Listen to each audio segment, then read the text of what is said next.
I'm back. Just now, ngayon lang ako nakabalik ulit because my life is pretty much busy. You know, minsan, wala sa mood mag ganito ba. Kasi, natrabaho. Okay. Now, I'm just drying up the vegetables that I needed. 2 eggplants and 1 zucchini. Igi-grilled ko lang to ba? Igi-grilled ko lang to para sa boss ko. For his lunch. So, yeah. So, I normally, gaganito ko lang siya. Like that. Yeah. Like that lang. Not too big. Yung bitey-bitey lang siya. Ewan ko sa iba ha. Pero ako sa akin, ganito. Ganito yung paraan ko. Hindi akong expert sa cooking. Puro patsyam lang. Mga patsyamba lang ba? Hindi ako expert. Sa awa ng Diyos, it turns out good naman. Nagugustuhan niya naman. Kaya all goods. So, yeah. I-ano ko lang to dito. Kasi mamaya lalagyan ko to ng sprinkled ko siya ng salt and pepper. Tapos oil. And next is itong eggplant.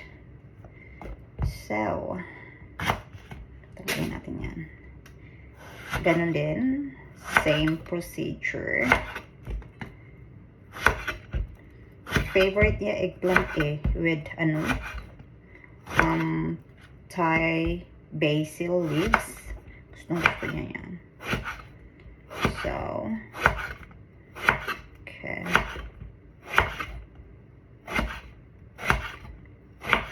Simplihan lang to. Lagyan ko lang ng salt and pepper. So, ganun na siya. Kailangan ko sa lang yan. Dalawang niluto ko kasi, as I said, favorite nga niya to. Lagi siyang nakakarami pag ganito. And of course, kung hindi niya man maubos nandito naman akong taga-ubos. So, since naglaro siya ng kakaalis lang niya. Nagtitennis siya. So, for sure, mamaya, gutom na gutom yun. Kaya, naubos niya to. Ano yun? And now, tapos ko na siya. Okay. Ganitohin ko siya. Dito, gaganyan ko siya. In any, si Lara nandun sa labas. Ewan ko kung ginagawa niya. Naririnig ko siyang palakad-lakad. Lara? What are you doing? What are you doing? Can you come here, please? Lara? Come on. Come on.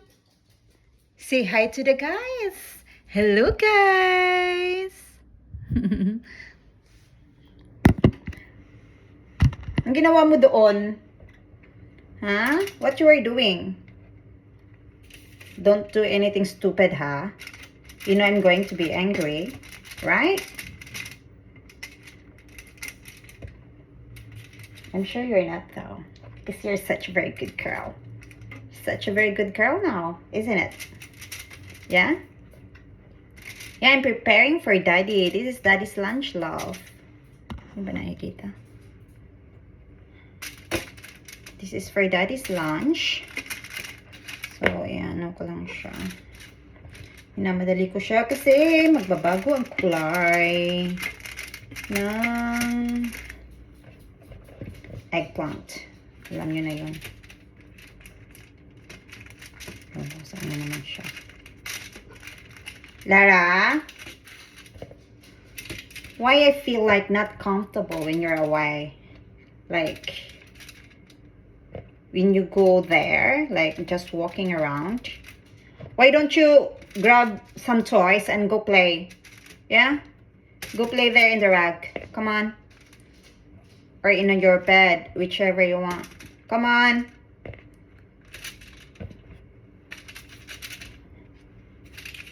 I don't know what's in your mind right now, but don't ever think to do something that is unpleasant.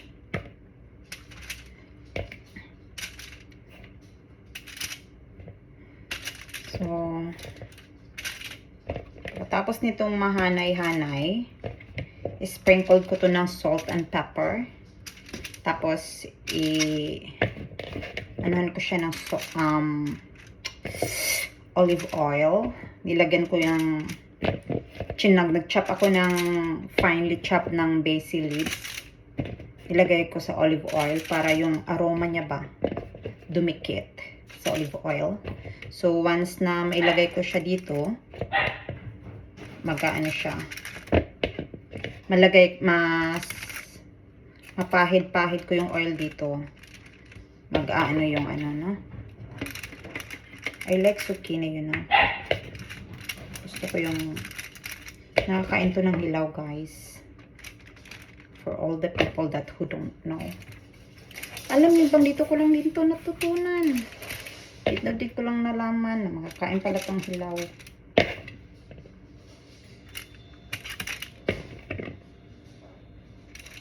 Normally kasi sa atin, lahat ng gulay sa atin, niluluto natin. Diba? Minsan overcook pa. Mas na-appreciate ko yung gulay pag half-cook. Alam yun yung konting crunchy pa siya. Gusto ko yung feeling na ganun. Okay. So, ito yung situaciones. Sprinkle ko siya ng salt and pepper.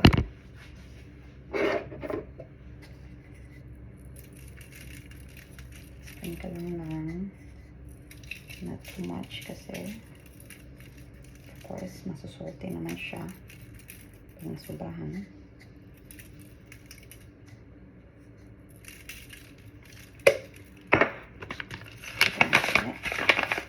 This is pepper. Hindi lang marami.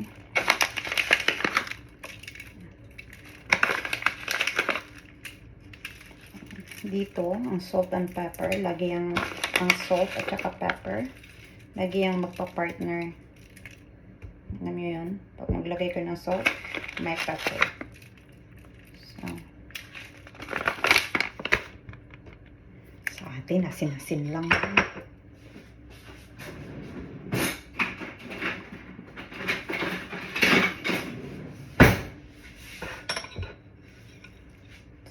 Pahiran ko na siya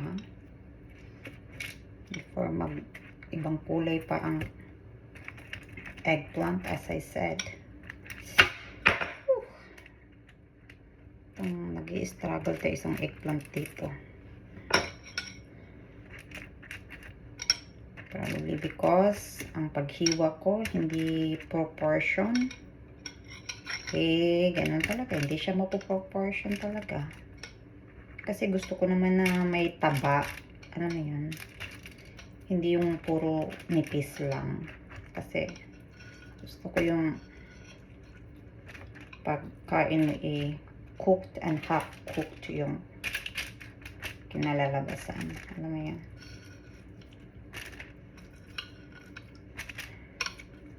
So, ganun na nga. Kulang ang oil ko. Dagdagan ko pa. So I'm using this kind of oil, olive oil.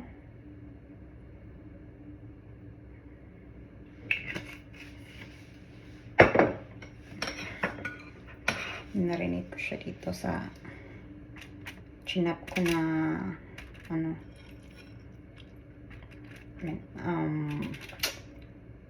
Thai basil. Para may aroma siya.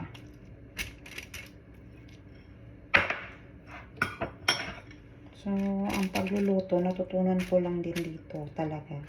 Yung western ha. Dati naman kasi natutunan ko din yung Chinese na pagluluto sa amo kong Chinese syempre. Back then, wala talaga akong alam sa pagluluto guys. Diyos ko. Anong paglulutuin ko sa amin? Diba lugaw-lugaw lang naman. Kanin. Alam nyo yun, yung mga ganyong lutuan lang naman. Malunggay. Pang araw-araw yan. Kasama sa araw-araw kung talaga yung malunggay. Diba? Kasi malunggay is life talaga. Nag-aaral ako. Kami magkakapatid. Niluto ko lang naman. First thing in the morning talaga. Kailangan kong maglugaw. Yan, kasi yan yung agahan namin. Magkakapatid.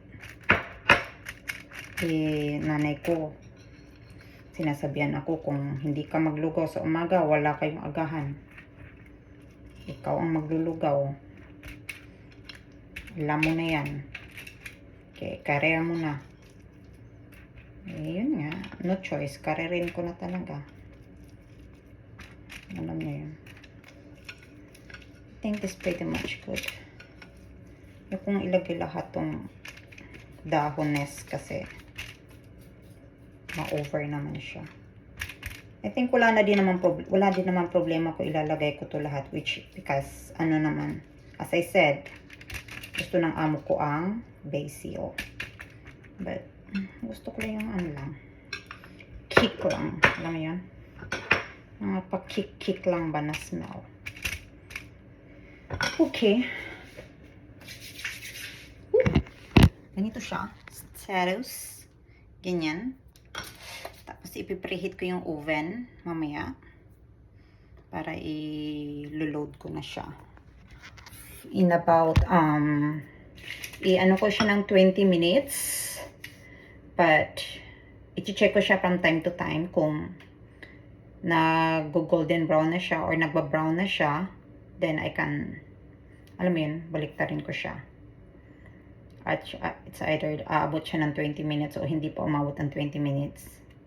Pwede ko na siyang, kung sa tingin ko okay na, goods na, di, syempre, patayin mo na, tanggalin mo na siya. Kaysa, masyonog pa, di ba? So, yun, sa manok, nasa loob ng fridge, nakamarinate na yon, salt and pepper, of course. And, i-fry ko lang siya ng 1 minute, 2 to 3 minutes, mamaya, and then, magagawa ko ng sauce, and we'll see. Pie, later a bit.